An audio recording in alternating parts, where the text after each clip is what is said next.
Welcome to Dynasty Life. I'm Theo Gremminger. Redraft ends, but Dynasty is life. And back as a repeat guest to Dynasty Life is my friend Shane Manila. You know him for the great work that he's doing on Dynasty Trades in 5 and his work with Destination Devy. Dynasty Trades in 5 has been sort of like appointment viewing for a lot of our viewers and a lot of Dynasty managers in general. What you guys have sort of put together there, it's entertaining, it's actionable information, and you're a funny dude, Shane. I don't think everybody knows that about you. You're a funny guy, man. I have my moments. Yeah. And what else do you have going on this time of year? Really, just the streams. We have our Discord. Obviously, we have our patrons, so we have a lot of time we spend in there. We AMAs with our patrons, just talking in the Discord, trying to record. Shane Says. I started my own show on the Destination Devy YouTube. Basically that's it. Roster reviews. We do roster reviews. 5-minute trade shows. We still do those, which is how the show actually started. It didn't start as a Tuesday hour and a half stream. It just kind of merged. Nope, that's not correct. If you watch it evolved. There you go. 4 minutes in, 2 minutes in before I got a word wrong. Good job. That's what it evolved into. But originally it was just a 5-minute trade show. So we do those as well. So that's it. Just a stream, trade show, AMAs. And when is Shane Says dropping at a usual time, or are you kind of mixing up the drops? Generally every Friday, assuming that the internet is allowing me to record. I do have some internet issues. It hates me, the internet. So sometimes it allows me to record. No, let me rephrase that. It always allows me to record. Sometimes the recording is of good quality. Other times it is of poor quality and unusable. And I can only record it so many times before I give up and we just scrap that week. So most Fridays it comes out though. Yeah, no, that definitely looking forward to checking those out this summer and highly recommend all of your work. But let's talk about this time of year. This time of year is a little bit weird for people. Sort of like July 4th has become the unofficial start to redraft season. Dynasty, I think we're kind of in like peak Dynasty season, like when literally everybody's focused in was kind of during our rookie drafts. So post NFL draft, that's sort of like peak week where a lot of times managers have their rookie drafts right after the NFL draft. Dynasty season sort of never ends. And right now, I think a lot of people are doing startups, but it's sort of it's like a slow drip. We don't really have anything like, there's not like a ton of information coming out. What's kind of your general approach to this time of year? Is this the time of year you like doing your startups, or are you just sort of maintaining your rosters? So I try to stay away from startups, right? Because I'm in 31 leagues. And in the past, I'd be especially bored right now, and I'd go, what would be a good way to fill time is let me go join a startup. And that's how you end up in 55 leagues. Which sounds like a great idea until the season starts and you go, I can't manage this. There's just not a good way to do this. And you end up going, I can't be in this many leagues. You try it for a couple of years. Some people can. One of my co-hosts on Trades in 5, Scott Connor, he's in roughly 1,000 leagues and he can do it. I can't. I found my pressure point was more than 31 leagues. We'll say that. I can't do it. So I don't do any more startups. 31, that's where I'm at. 1 or 2 here and there. If it's a listener league, if my other co-host Clay forces us to join another listener league or start another listener league. I'm just looking at my rosters, is there anything I need to make moves on, or can I make moves, smart moves, not board trading? Like that's the other thing is I'll look at a roster. If I do want to make a trade, or I think there's a trade to be made, I want to make sure that it makes sense and it's not something that I'm doing just because I'm bored. Is this a trade that I would have done 2 months ago? Is this a trade that I would make in 2 months? Or is this just a trade I'm making just to make a trade? Just make sure I'm not doing that. Like there's a fine line between boredom and and wanting to stay active within your league, I think there's maybe a little bit of an argument to once in a while making a neutral trade to kind of show that you're open for business. Maybe you spark the rest of the league. I don't know. Like, I'm sure you're in a league or two where somebody's like, "Hey, let's just get like a small deal done, so other people start being active." It doesn't always work out, but some leagues have like a lack of.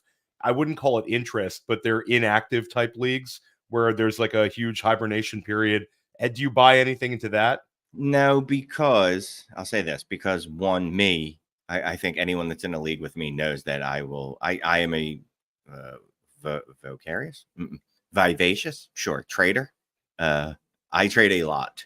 I enjoy trading. And if there's a trade to be made, I'll make it, assuming it's a fair deal and a good deal. And most of the leagues that I'm in they'll trade. So it's okay having a hibernation period. In the olden days, I'm old now. It used to drive me crazy if there was, say, a month goes by without a trade. I'm like, oh, this league sucks. Everybody sucks. Nobody's doing anything. Well, it's okay. There's no new information. There's literally no reason to make a trade between June and July. It's okay not to make a trade in the month of July. You don't have to, there's probably not a lot going on. You don't have to make a trade. And the leagues that I'm in, I know when new news hits, or if there's reasons for trades to start happening, people will make trades. So, with all respect to our people that are in dynasty startups, I'm in two right now, and like I'm like you, where I'd love to have a manageable amount of rosters, but every year it spirals further and further out of control. I sold like two or three teams this year on the Dynasty Depot, like FFPC teams. Yeah. But at the end of the day, I'm going to have more than I walked in with because I joined a couple of them. One thing that I'm noticing, you guys have sort of talked about the strategies and startups, as have I, about trading down, accumulating future firsts. That was something where years ago it was like the secret, and people would enter leagues and do that, and you would sort of be able to tier down at a position and walk away with that extra first, maybe an extra second as well. But now when you join a startup, the message boards start up and it's like, hey, I'm interested in trading down, I'd like to get a first. Hey, I'm here. I'm interested in trading down, open for shop. And it's like more than half of the league walks in with that sort of strategy. Do you think that the edge in trading down for future firsts is sort of drying up a little bit with the market approaching with that same mentality? So, yeah, I noticed that about 2 years ago in the leagues that I played with, because the circles that I run in are a lot of people that play in leagues that I play in. So yeah, a lot of people were like, well, I'm not doing that anymore. Like, no, yeah. So it would be the same thing. Like, all right, my 101's on the block, and just crickets. And then I'm like, all right, let me be proactive. And I'd send out those offers, and absolutely not. So what we started trying to do, and we advocated, is, you know what, let's get to elite quarterbacks. Fine. Let me trade back into the first. And it didn't hit last year. And part of the problem is we said, we'll grab two elite QBs. And I think what we did, one of the things we erred on, or that was an error on our part, was our definition of an elite QB was off. We said guys like Joe Burrow were elite. Not really. He's not elite. The elite quarterback is actually a smaller window, or it's a smaller group than what we probably advocated last year. So all that to say, I think what you probably want to do is probably trade up and try to get two elite QBs. But again, that super flex. I'm speaking to super flex in case anyone's wondering. That's generally what I play in. Not generally. That's what I play in. But that elite QB window is small, or at least the type of QBs that I'm going to try to draft is a very finite window. It's quarterbacks like Josh Allen, Jalen Hurts, Lamar Jackson, Kyler Murray, Anthony Richardson, Jaden Daniels. Like, I have a type, and I think everyone notices that type. It's a mobile quarterback. Now, that's also because every startup I'm in is also a PPC league. So there's that, you know what I mean? So I know I'm kind of speaking to specific types of leagues. If you're in leagues where there's 6-point passing touchdowns and there's not PPCs, well, that expands what's an elite quarterback in that league. Guess what? Joe Burrow might be considered elite in that league. CJ Stroud is probably elite in that league. So yeah, that edge is probably gone, but there's other edges. You can get future firsts. You know where you can get them? For 5th round startup picks, 6th round startup picks, where the players are flat. Because if you look at it, the players between the 5th through about the 8th round, you probably don't want to believe it, not you, are pretty much the same dude. Their names change, but they're literally all the same guy. Trade those picks for a future first. It feels uncomfortable as hell. Try to get a startup pick back with them, like the 10th, 11th. But trade those for a future first. And the other thing you can do is it doesn't need to be a 25 first. It can be a 26 first, because guess what? 26 first, they're going to be really, really usable in another year. So yeah, just trading back out of the first and getting a future first for it, those days are probably over for the foreseeable future. I love your point about trading down a little bit later in the draft where you can get your foundational players where we sort of know the market well. But I think you hit on something that I think is super interesting. And I know that Scott also talks about this a lot, is about when we reach that certain point, we overvalue our ability to tell the difference between sort of the guy in the 5th round and the guy in the middle of the 7th round. Those sort of prices fluctuate every single year. We can even go back like in time to last year, a guy like Sam Laporta, a guy like Devon Achane, these guys gain exponential value so quickly. And then there's multiple guys that were going ahead of them. You think of like a Jerry Jeudy, and depending on your league type, he might have been going ahead of both of those guys, where we think the situation is one way, it's actually completely different. And instead of trying to make shots on my ability to evaluate players, I'm going to get that incredible tradable asset in the future first, where I'm never going to have to worry about the future first, losing value until we know the order in the draft, of course. But Right. throughout the whole year, I've got that flexibility with my roster.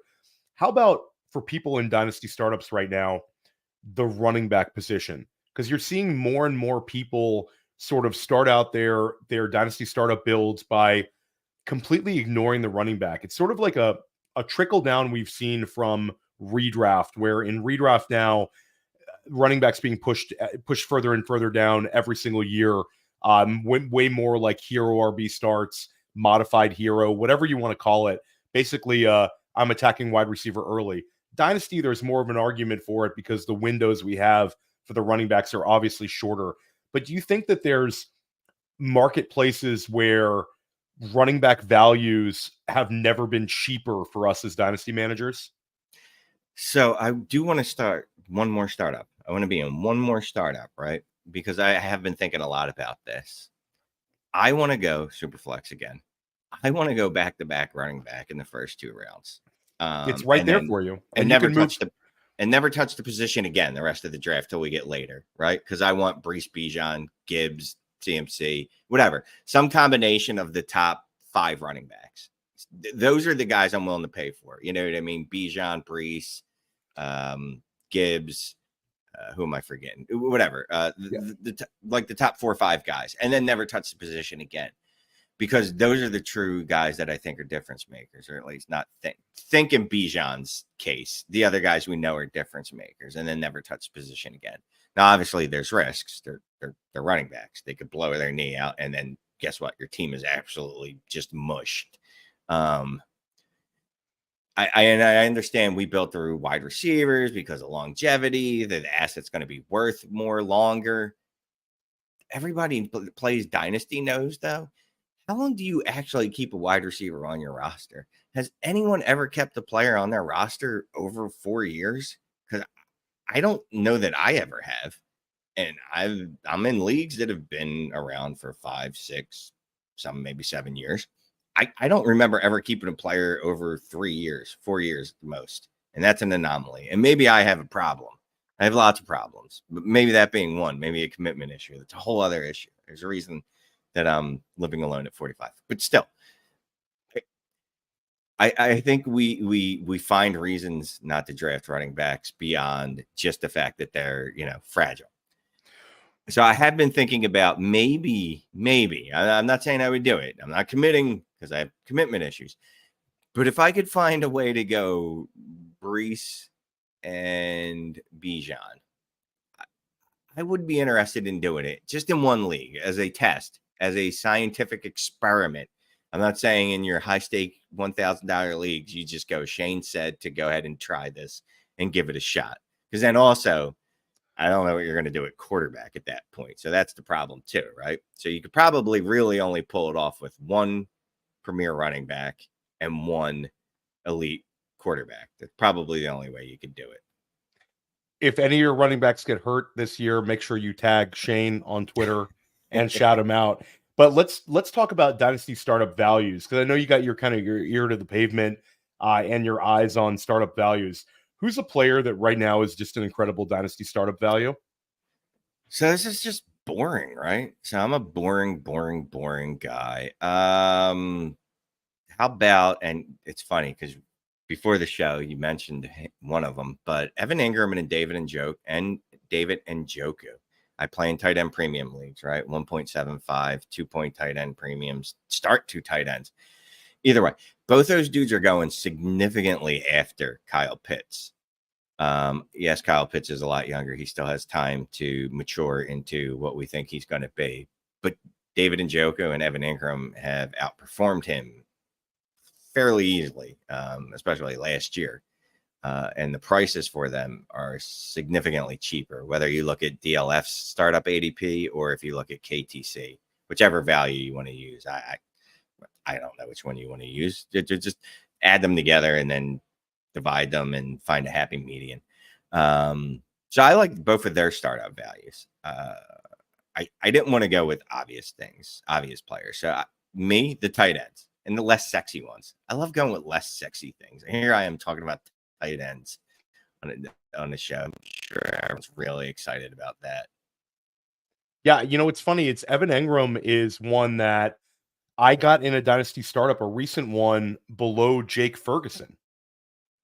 So I thought that was like, you talk about Kyle Pitts, a guy who steamed up in value, but like Jake Ferguson had like 1 year, and this was a guy that we're not going to think is like an exceptional talent, but he's going ahead of Evan Engram, who last year had the second most catches in the NFL all time at the position. I just think it's like the market has a big disconnect with those guys. Love that you're on those two guys as well. And we're going to talk a little bit more about David Njoku later on the show, but let's talk about 2024.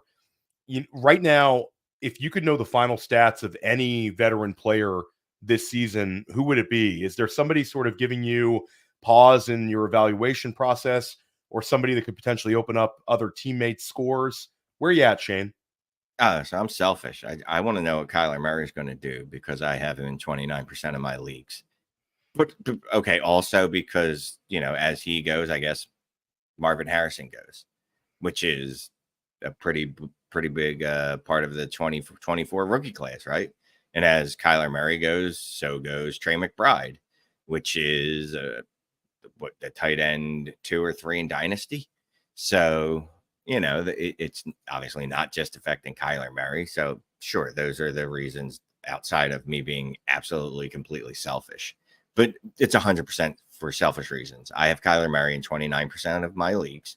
Also, I've been touting Kyler Murray strongly for the last 2 years. So I want to know that what his stats are going to be. And I need them to be really good so that I can toot my own horn this time next year. Well, actually, if he has a good season, you can just count on me just absolutely blasting Twitter every week about how right I was every week about Kyler Murray. You can count on it. I've heard you on Kyler for years. I've been a Kyler guy. I have him on so many Dynasty teams right now. I think we're going to be eating, Shane. I think this is going to be a year where you're going to be printing checks at the end of the season, because I think Kyler looked really, really good last year, and what improvements they've made on that team. Also, I like how, they've Trey Benson, Michael Wilson, besides like the 2 stud receivers, they've added just more offensive talent there. I think this is going to be a fun one in Arizona. One follow-up question before we get your rookie one for the same question is, you mentioned Trey McBride, tight end 2 or 3, and I think that's pretty appropriate. I'm assuming your tight end 1 is Laporta. Where does Brock Bowers kind of land in your tight end rankings? I think he's one. I've seen him go ahead of McBride in a lot of startups, and I've seen him going off the board as tight end 2 overall in startups. I love Bowers. I'm there. But I think that there's a little bit of a differing opinions on some Dynasty people that I respect. Where are you at on how you would evaluate Bowers? So I just talked about Pitts, and Pitts definitely informs or helps form your opinion of Bowers, because if you live through the Pitts trauma where we immediately anointed him the tight end 1, and I say we because I definitely did, or had him as the tight end 2, I think, right after Kelsey, because Kelsey was at the height of his powers.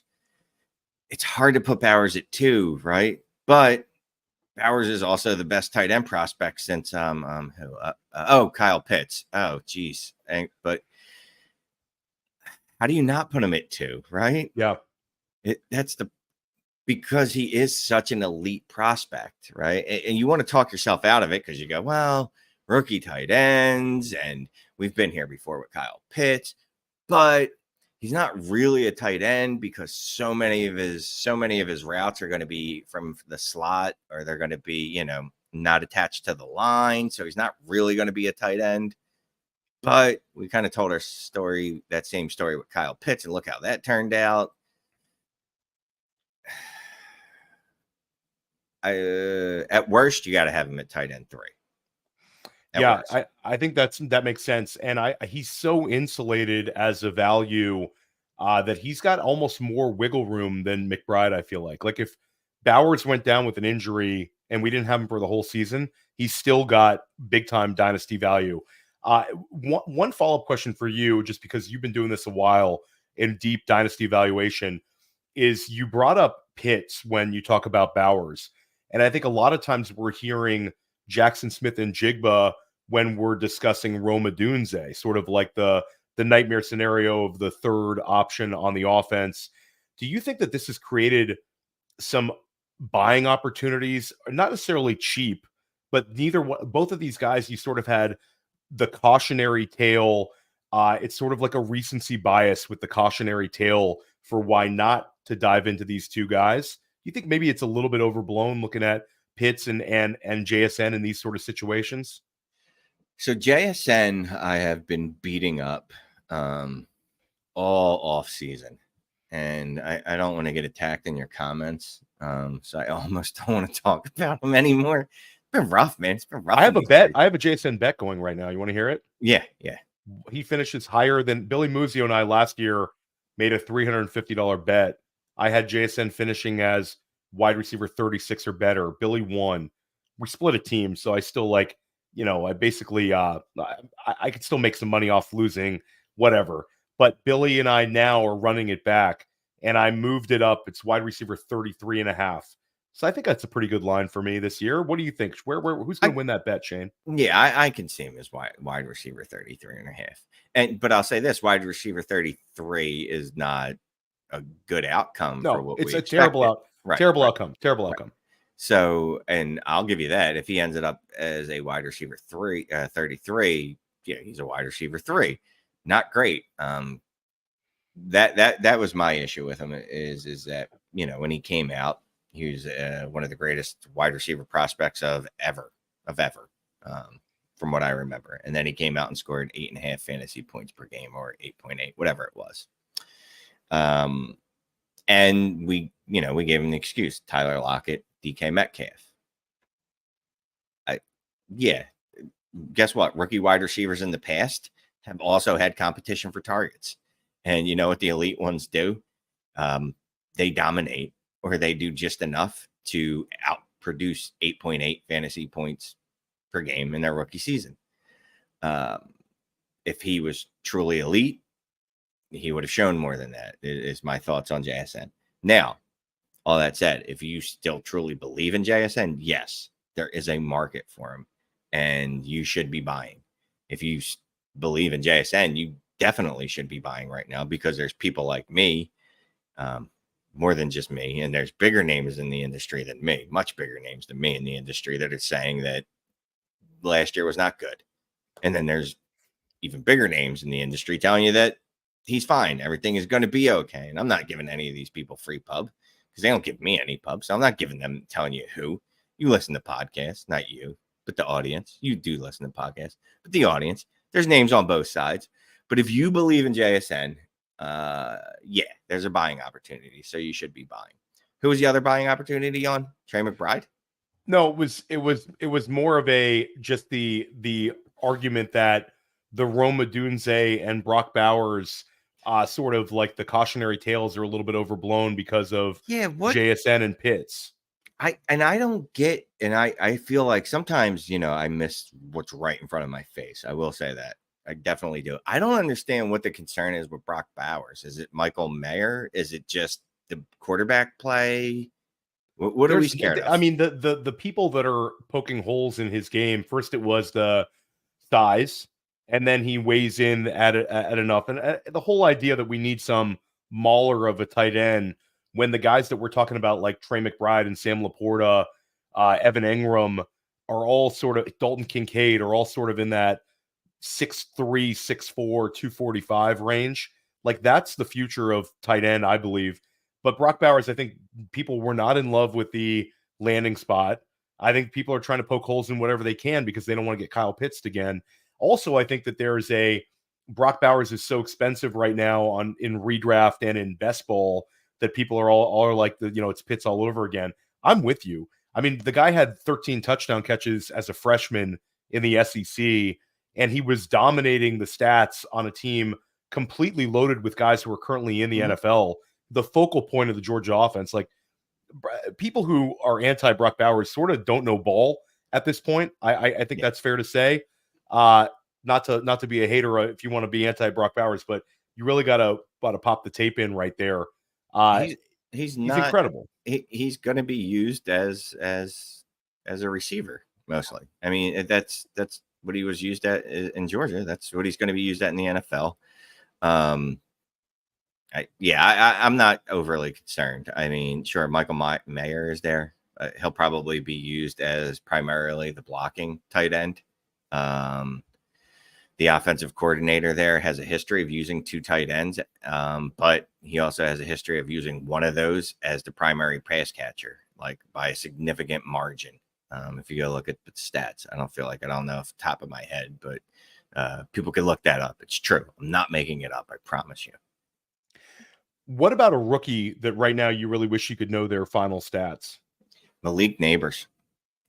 So there's some people that think Malik Nabers has a higher upside than Marvin Harrison. There's some chatter before the draft about how, Marvin Harrison is probably the safer prospect, but Malik Nabers is the one that could be I want to say better prospect, but he definitely has the higher ceiling, right? So probably more of I don't want to say boom bust because that's not what it is, but he has the higher ceiling. So can he hit that with Dan Jones at quarterback? Is Dan Jones going to be able to get him there at quarterback, right? Because his situation's pretty good as far as target competition. He should be able to hit 25 to 30% target share, pretty wide range there, right? But still, he should be able to hit a high target share in his rookie season. There's not a lot of competition there. If he doesn't, there's problems. Now, the quality of those targets, it's Dan Jones. They're probably not going to be great, Marvin Harrison obviously is going to get good targets because he has a good quarterback. The competition is going to be a little stiffer. So if he only has a 20% only, air quotes, if he has a 20% target share, I'm not going to be as concerned. If Malik Nabers only has a 20% target share, only a 22% targets per route run, I'm going to be a little concerned. As opposed to, I'd look at that more than actually like his fantasy scoring. It's only 10 points a game, but it's because the efficiency from the quarterback play is bad. I can forgive him. So I do want to see his fantasy scoring. So I assume after the show, because you're not going to share it with the audience, but you're going to give me this information after the show. And then I'll hold on to it until after the year, and we'll let everyone know then. 100%. That's the way we're going to do it. Yes. But Shane, you've sort of been typecasted into appearances here. We're going to have some show where you're not going to have to talk about Dynasty Trades, but you're coming over here. We're talking Dynasty Trades today. We're going to talk about some targets that Shane wants you to trade for, and I'm going to share a couple of my Dynasty Trade targets as well. We'll be right back.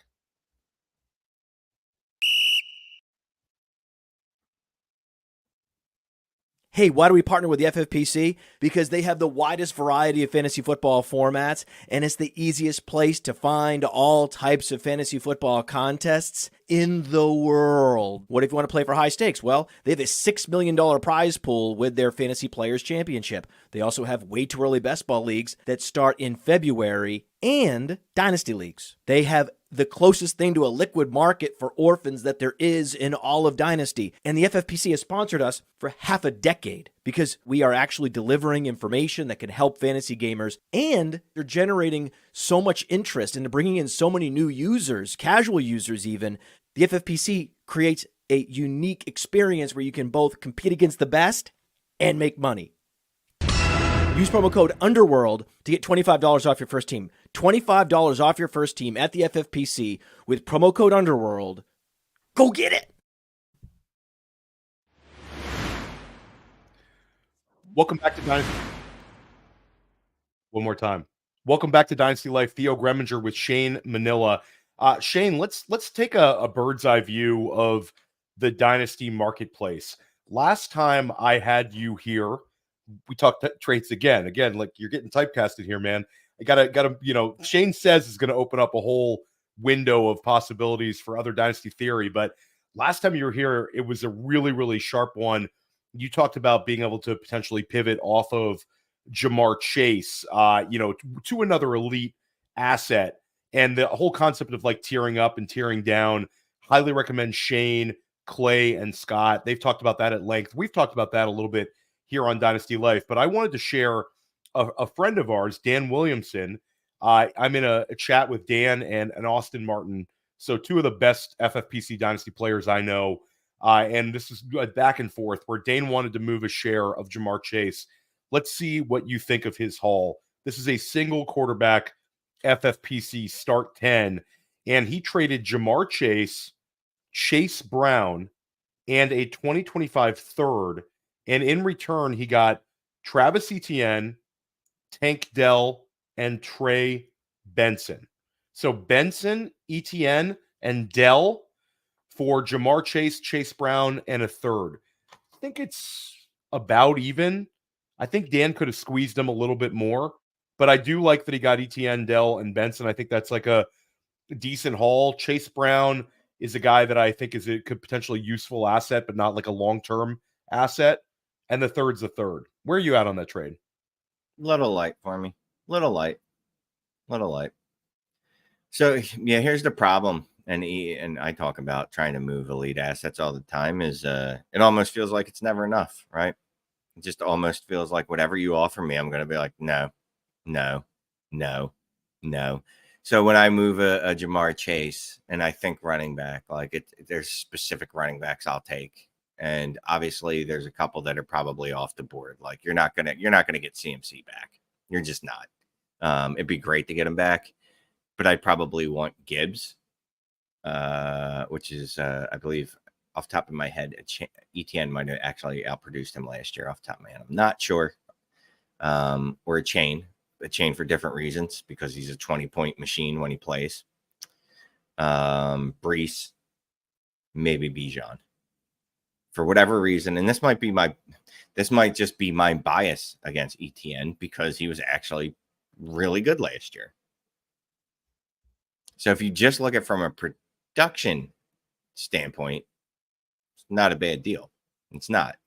And you do get Tank Dell, who was a really good rookie, even if you do have some concerns with Steph Diggs being there.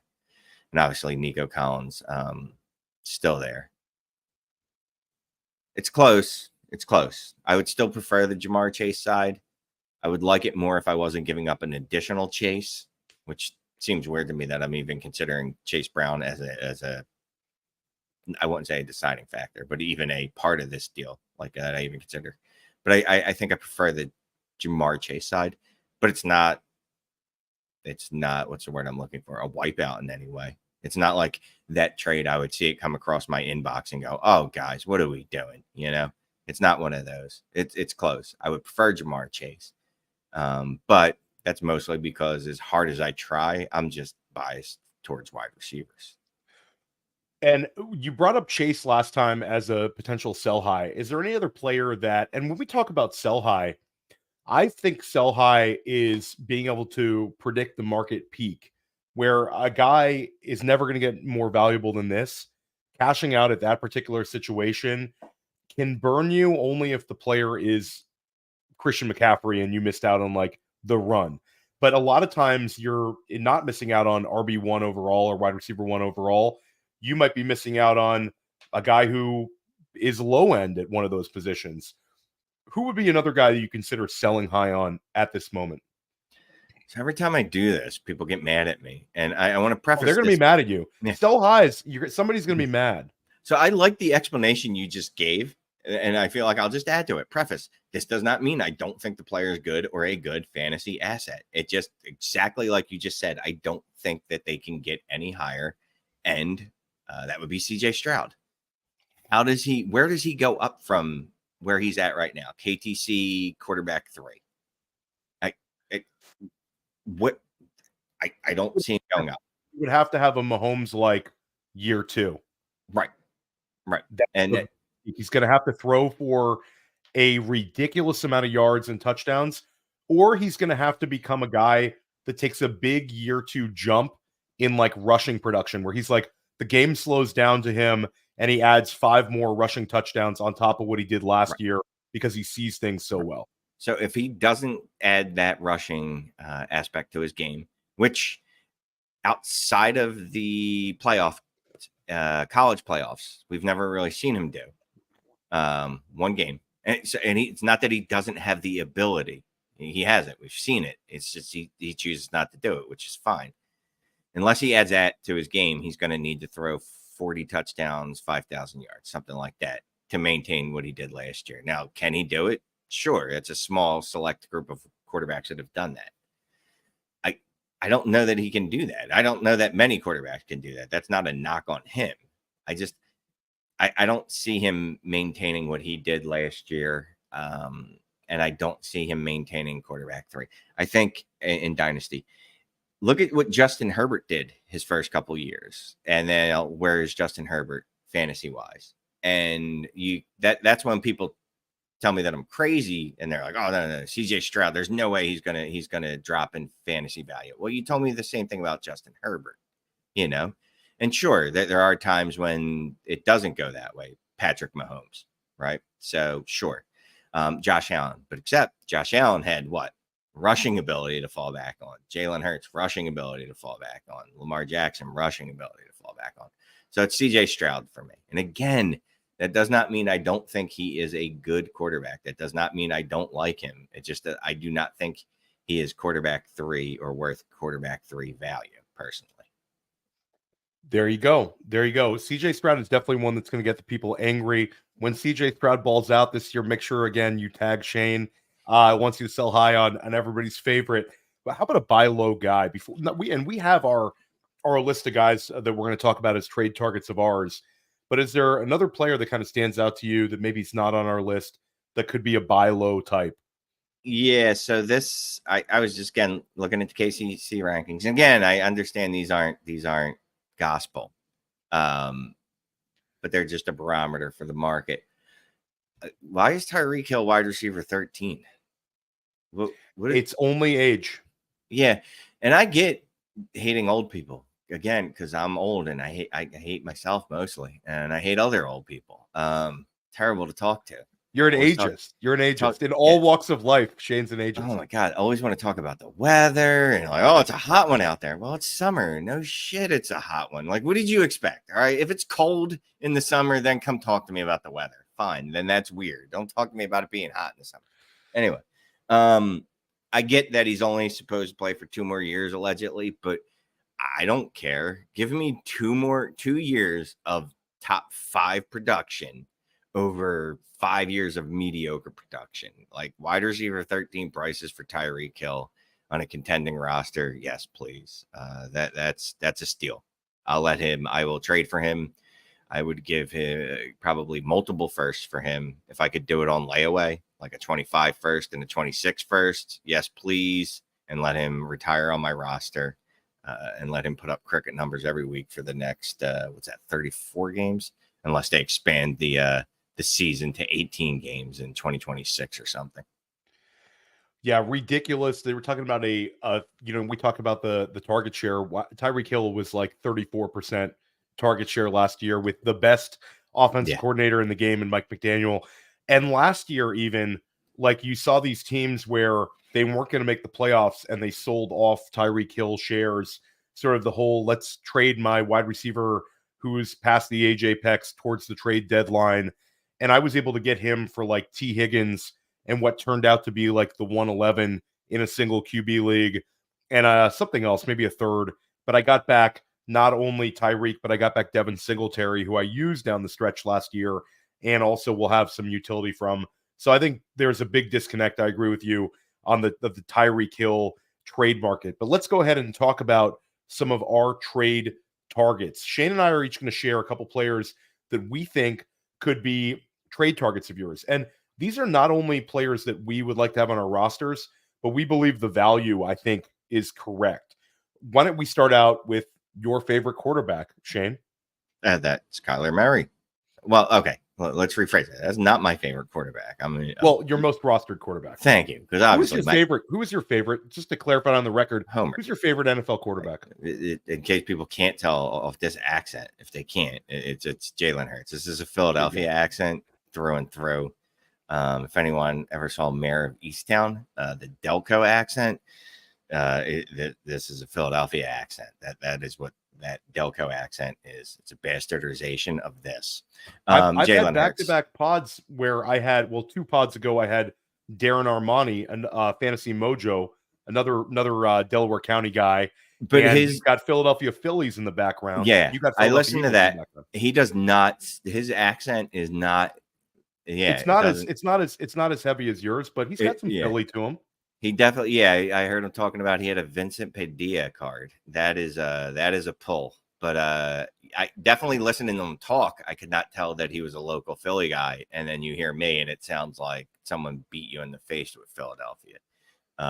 So Jaylen Hurts my favorite. Kyler Murray is the quarterback that I continue to trade for. It's funny, we have on Tuesdays, we have an AMA, and I was talking about my Kyler Murray ownership in my leagues, and I said 29%, probably too much, right? And someone convinced me it's probably not enough, that if you're going to go all in, you go all in. So I'll probably actually be going to try to get more Kyler Murray, see if I can't get that up to like 40% rostership.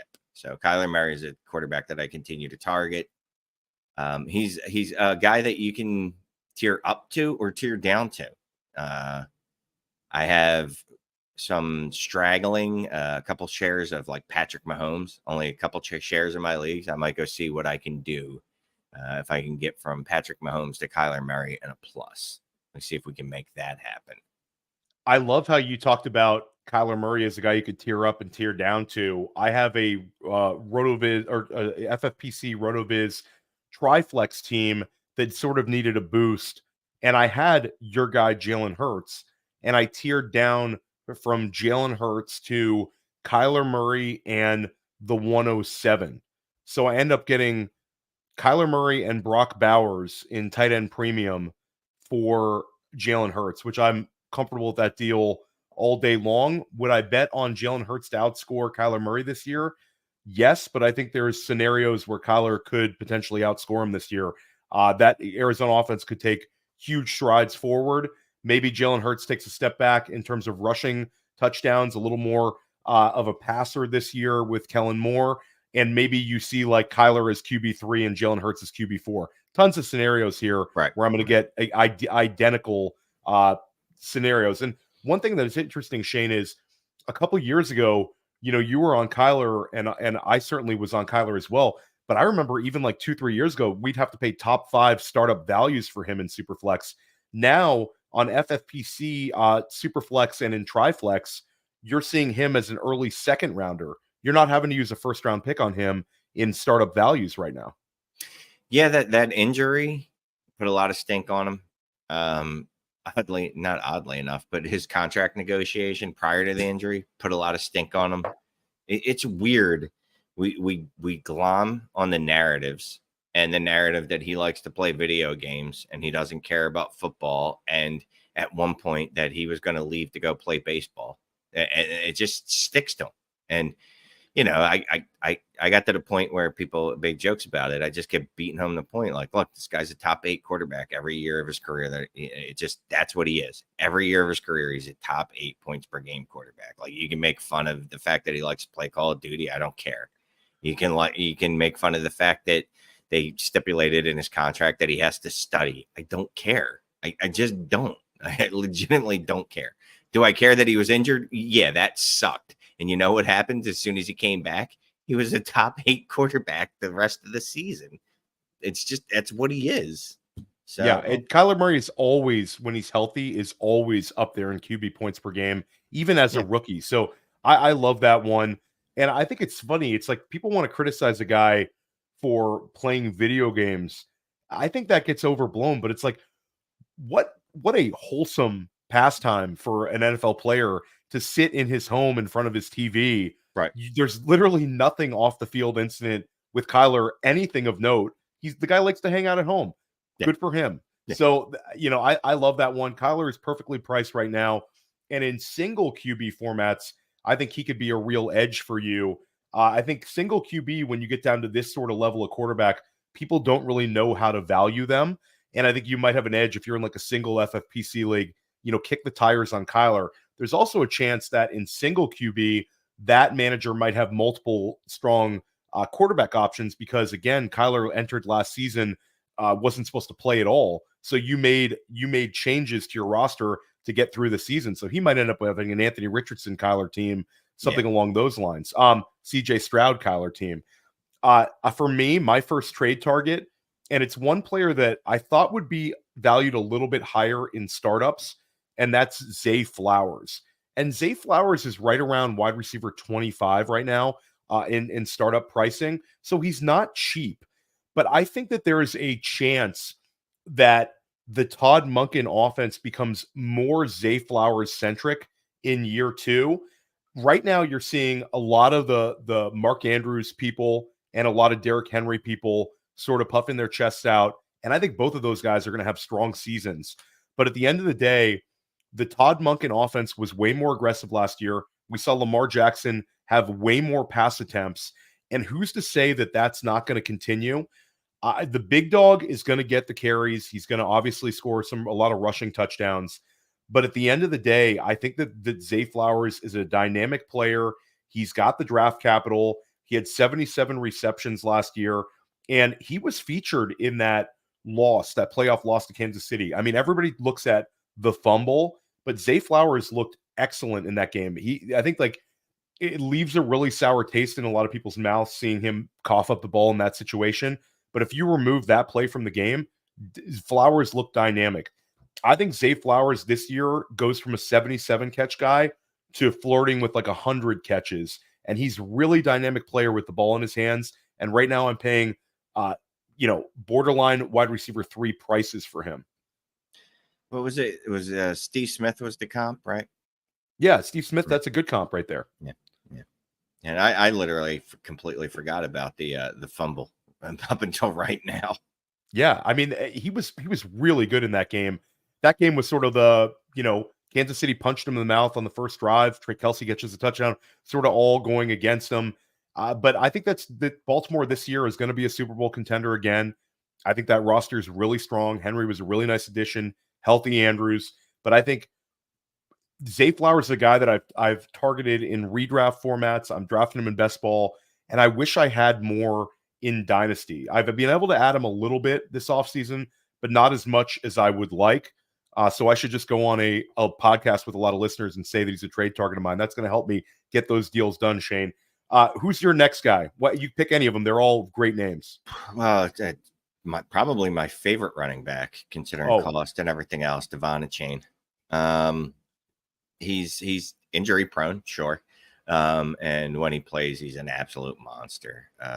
One of the league leaders in 20-point plus games last year, which is pretty impressive considering he only bothered to play in like 12 games.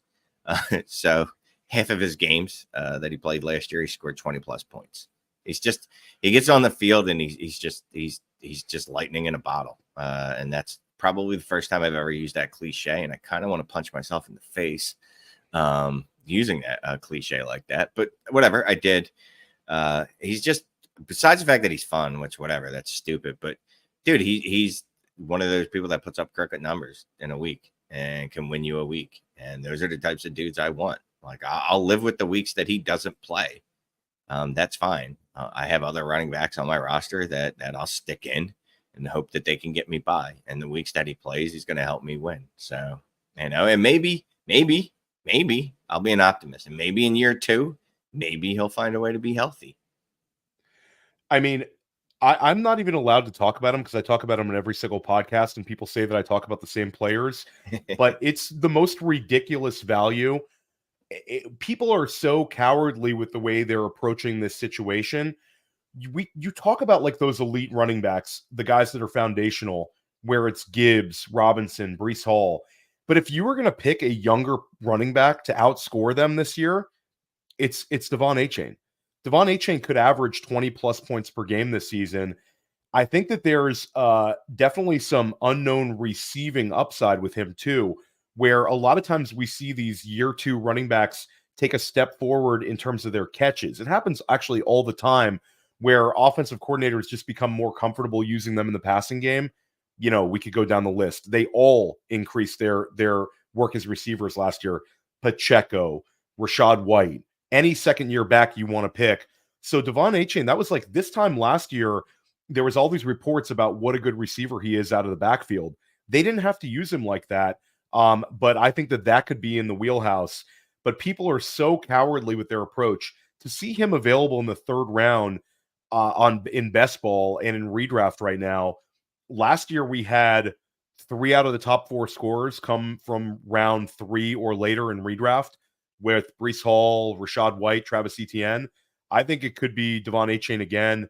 And we don't take zeros when our guy misses time. So if he's a 13 game a year guy and not a 17, who cares? I mean, we'd prefer it not to be in championship week, but I don't take zeros.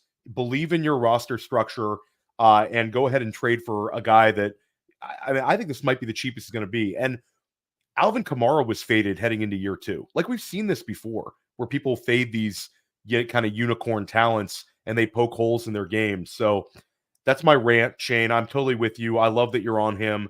I'll go a little less exciting. I'm actually going to talk about a super old guy, but one player that if I have a contending roster, I'm kicking the tires.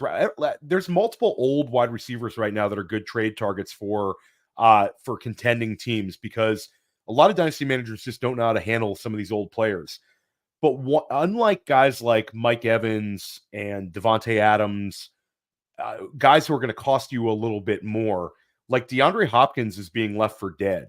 And D-Hop's played really well last year. And now Derrick Henry's a Baltimore Raven. And this entire offense looks like it's going to be very happy. Callahan hired his head coach. They go and they sign Calvin Ridley. They have both running backs or pass-catching running backs. They add J.C. Latham in the draft. And D-Hops is just sitting there well behind Calvin Ridley in all formats. I think I could potentially get D-Hops for nothing in a dynasty trade, and I could start him for most of the season. I think there's an outcome where he still leads them in receiving production. We saw him last year go over 70 catches, over 1,000 receiving yards. He just looked good last year. So even if it's a 1-year purchase, I almost am treating him like grabbing one of these older running backs that we plug in. Like, I'm okay with a year of D-Hops. I think it's going to help me. That's a crazy quiet 1,000-yard season, and I know it's 17 games now, so it's a little different. He played all 17. It definitely.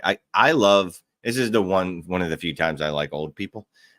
Is when I like old running backs and old wide receivers just to add them to my contending rosters. I think, like you said, mercenaries, Mike Evans, Amari Cooper, they're a little more expensive. So DeAndre Hopkins.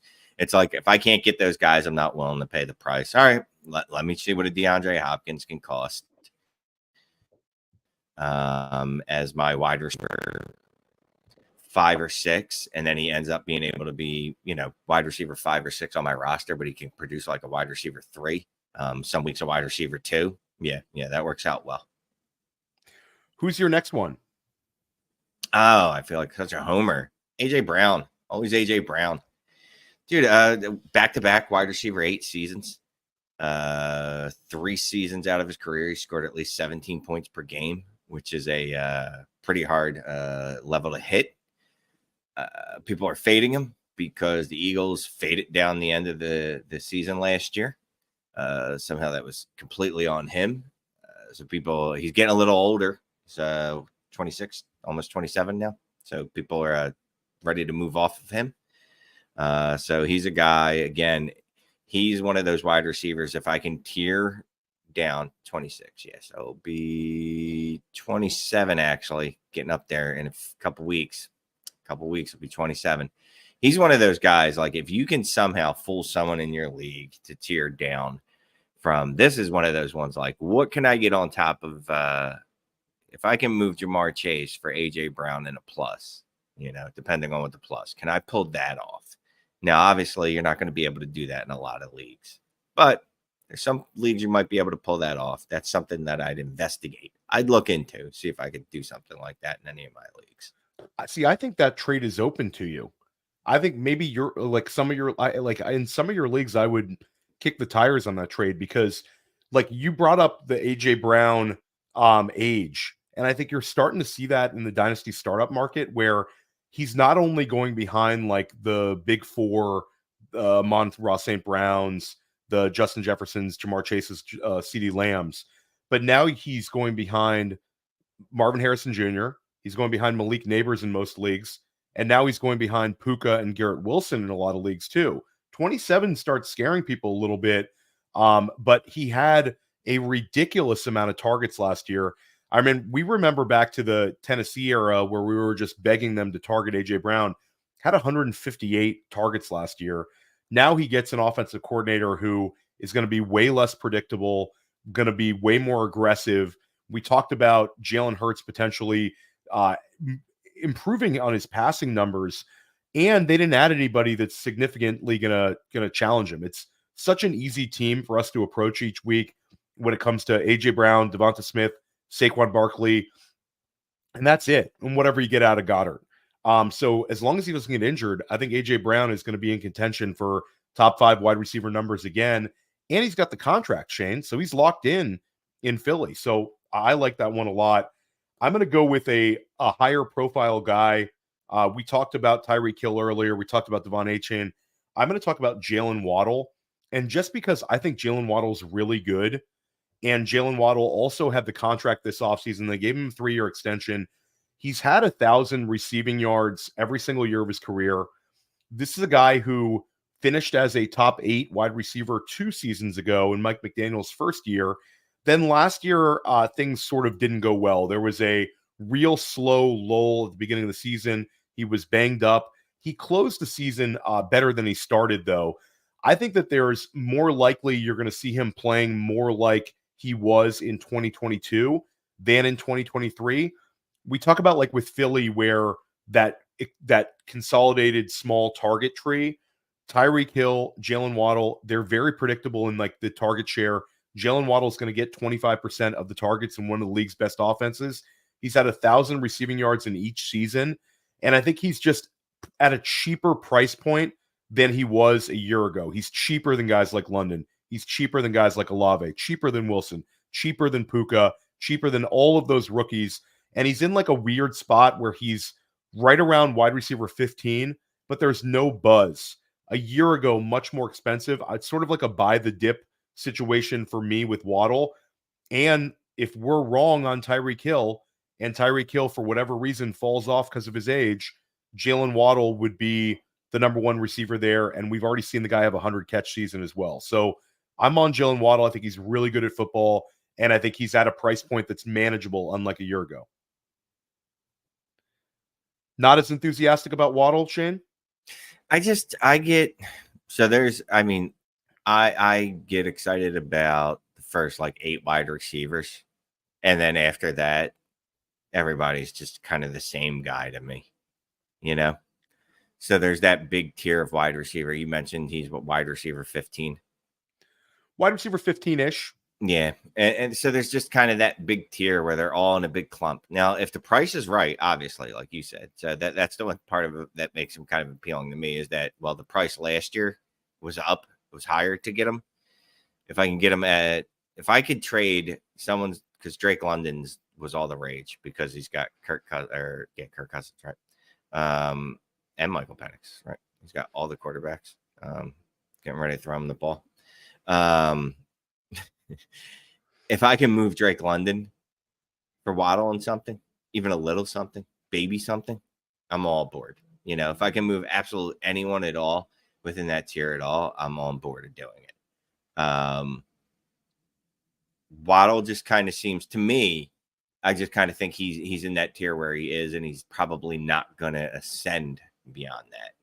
Like, he kind of feels like where Devonta Smith is, and I don't want to say Jordan Addison because I don't know if Jordan Addison's quite as good as those two, but kind of like that they're leveled out, right? Like they're going to be a super 2. But I don't know that they could ever be a 1, even if we remove Tyreek Hill. Now, I definitely could be wrong because we've never seen them with that opportunity, really. Well, we saw Devonta Smith, but it was his rookie season, so we can't really say. But it just feels like I don't know that they could be that 1. And I don't know that we would even actually get to see that. So we don't know what it'll look like. Let's say Tyreek Hill leaves. Maybe Miami goes, all right, well, now we need to replace him with such and such. But it's that big cluster. They're kind of all just like the same dude to me. Waddle, I think we have seen him used in sort of a different way that rookie year where it was like the bad offense pre-Mike McDaniel era, and they peppered him with targets. So I don't know. It's like with his explosive ability, different ways to win. I'm not sure we've seen the best season out of him. Like wide receiver 8, and also like, I don't know. I think that's a really interesting kind of way to look at it. And I understand that it's peak season matters more so than necessarily longevity.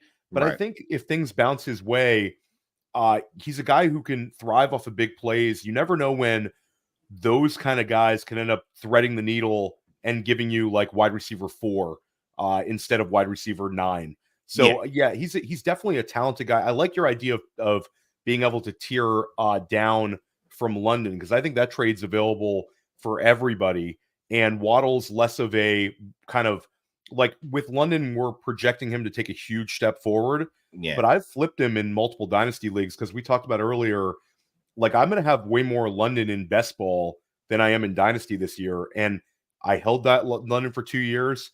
I used him in one trade to get Marvin Harrison Jr. as a piece, and I used him in a trade to get Breece Hall. I'm going for it in both of those leagues. And with the Marvin Harrison one, he just, Marvin Harrison Jr. is the real deal. We're hoping Drake London can be the real deal. So I'm not going to end the show on this one. So I'm going to go 2 guys in a row, and we'll let you finish it out with your guy. I want to talk about one old quarterback that I've actually grabbed in a dynasty startup, and I think his value is right there. There's sort of a disconnect in the marketplace for Matt Stafford compared to some of these other old dusty quarterbacks. Matt Stafford right now, you get him at like quarterback 27 in startup value. He's very old, but he looked good down the stretch last year. I think I can steal a QB2 season or 2 out of Matt Stafford. Whereas if I'm in an FFPC Triflex or Superflex startup, I'm having to take Kirk Cousins 30 spots ahead of Matt Stafford. And I think at the end of the day, Matt Stafford could outscore him this season. And anytime I get to the super old tier of quarterbacks, I'm not really thinking in terms of like this long, crazy window. I'm thinking about what they can do for me this year. And I think Stafford can outscore like 10 quarterbacks going ahead of him in startups right now fairly easily. He ended the year last year with back-to-back 300 passing yards games. He gets Puka Nacua in year 2. They are an offense that we believe in the coach. We get Cooper Kupp back healthy. I don't see any reason that Matt Stafford can't flirt with like a top 15 QB season, and I'm paying nothing for him in a dynasty startup. Yeah, I mean, especially like you just said, if you can get him that much later than other quarterbacks that he's going to score the same as, and that's the important part, right? people are basically overpaying for the false sense of security that other quarterbacks give them. Like, oh, I'm drafting Carr 3 rounds before this guy because he's going to have 2 years of starting. Like, well, who cares? You know what I mean? Like, great. Okay. So what's the difference? Because you can go out and buy another Derek Carr or David Carr, whichever Carr, doesn't matter. You can go buy another one of those next year. Really David cheap. Carr is super cheap right now. Yeah, really cheap. Really cheap. You can go buy another car next year for super cheap. So what does it matter, really? Like you said, just go draft Stafford 4 rounds later, 5 rounds later, whatever it is, whatever the price is. So yeah, I like that. There is that everyone is afraid Stafford's going to retire, because that was the talk all last year. I remember that. Like, oh, I don't know if he's going to play again next year. Like, people didn't want to trade for him at any point in the season. They're like, oh, I don't know if he's going to play next year or not. And you're like, yeah, but you're giving up like a 2nd round pick. Like, and I know those have value, but in season, when you're pushing for the playoffs and things like that, like what matters more, winning right now or that 2nd round future pick?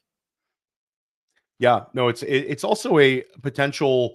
If you're in a dynasty startup, I can take a Stafford as with another cheap quarterback that I have made like a want to go really into the weeds here. I could go with a top-notch, almost a hero QB strategy where I could grab a Jalen Hurts, Jaden Daniels type, and then I can take a Stafford with like another kind of utility type quarterback, have 2 QB2s with like a rock solid QB1, and it gives me an opportunity to kind of start my roster with, more quality, whether it's wide receiver or maybe a big time running back. So a lot of flexibility when you kind of punt QB2. It's a little riskier, but you can end up with a really, really loaded roster. But let's end the show with your guy David Njoku, because I love Njoku as a trade target, Shane. That feels less fun than every other player we just did. But yeah, David Njoku is like, again, it's not sexy, but it's just, that's the tight end. Like, every time, I always do this every time someone's got like Kyle Pitts on their roster and they're like, oh, I'm looking for a creative move to get additional value, and it's a tight end premium. I'm like, just go trade Kyle Pitts and go get David Njoku, Evan Ingram, see if we can get a first out of him, because Kyle Pitts still holds that value and that name value that David Njoku and Evan Ingram don't, for whatever reason, right? Because they were both same class and they both were failures at some point, right? They didn't hit. What's funny is when they came out, they were both thought of almost as highly, not as highly, almost as highly as Kyle Pitts. And Evan Ingram actually had a really good rookie season, but for whatever reason, they both struggled. But then since then, I mean, they've both had really good seasons since that time. Really, really good seasons.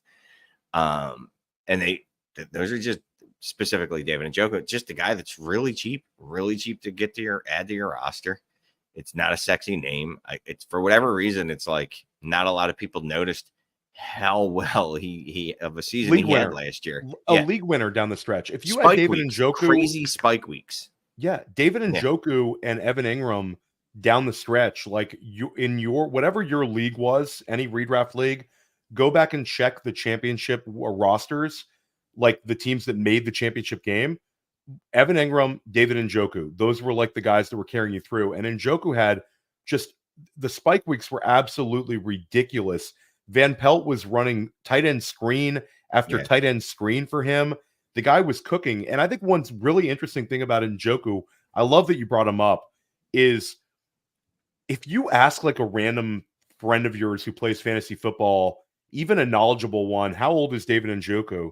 You immediately think like old. He seems like a guy who's been in the league for a long time. David Njoku is 27 years old. For a tight end, that's nothing. So he could have multiple seasons where it's sort of a set it and forget it level tight end. What about the people out there saying this was a product of Joe Flacco? And this is like the David Njoku's production is going to slip because this is not what the Browns offense was necessarily with Deshaun Watson. I think that's a little bit like the head coach is back. They have Ken Dorsey as offensive coordinator. He's not like a dummy. I got ran out of Buffalo, but it's not a guy that we hate. I think like once you see it out of a player like this, to think that they won't enter the season kind of featuring him and going to him over and over again, especially with Nick Chubb on the sideline. Like, they have to use him, don't they? Yeah, I think NFL teams, it's silly to think that NFL teams don't watch their own tape. You know what I mean? Like, Yeah. I can't imagine that they don't know what happened last year. They don't look at it and go, you know who was really good last year? That David Njoku guy. We think that it's the same coaching staff. We don't think that they don't remember. Kevin what Stefanski's happened. like, we gotta phase out Njoku because Joe Flacco's not on the roster. Right. So I'm not particularly concerned about it. Not particularly. No. Now Joe Flacco was next level, godlike. He truly was. But you know what? Maybe Deshaun Watson, who actually looked really good in that Baltimore game until he actually looked good even with the broken shoulder. Maybe he actually looks good all season. Who knows? He might actually look good all season because he looked good in that game. Well, not the whole game, but towards the end of the game, I don't know when he broke his shoulder, but he played well in that game. I don't know if it was after he broke his shoulder. I don't know when he broke his shoulder, but he looked good late in that game. Maybe he looked good all game long, all season long. And maybe David Njoku is featured. I'm not particularly worried about the addition of Jerry Jeudy either. No, not at all. I told you we'd get you under an hour. Of course, we go off the rails a little bit. We're at an hour 10. Yeah. You're always generous with your takes and your time, Shane. Remind everybody once again where they can find your work and what you have coming out. So you can check me out on the YouTube's Dynasty Trades in 5. Also on Destination Devy, YouTube. Shane Says, one of those. Don't have my own channel, just a show. And then in the season, I'll be doing writing there. That's it. And then on Twitter at Shane is the worst. And there's usually links to everything I'm doing there. That's about it. Yeah, follow everything Shane does. Highly recommend all the shows he's on. I listen to Dynasty Trades in 5. You should as well. And stick with us here at Dynasty Life. We're going to be dropping 1 or 2 shows like this every single week, all summer long, getting you ready to crush your leagues this season.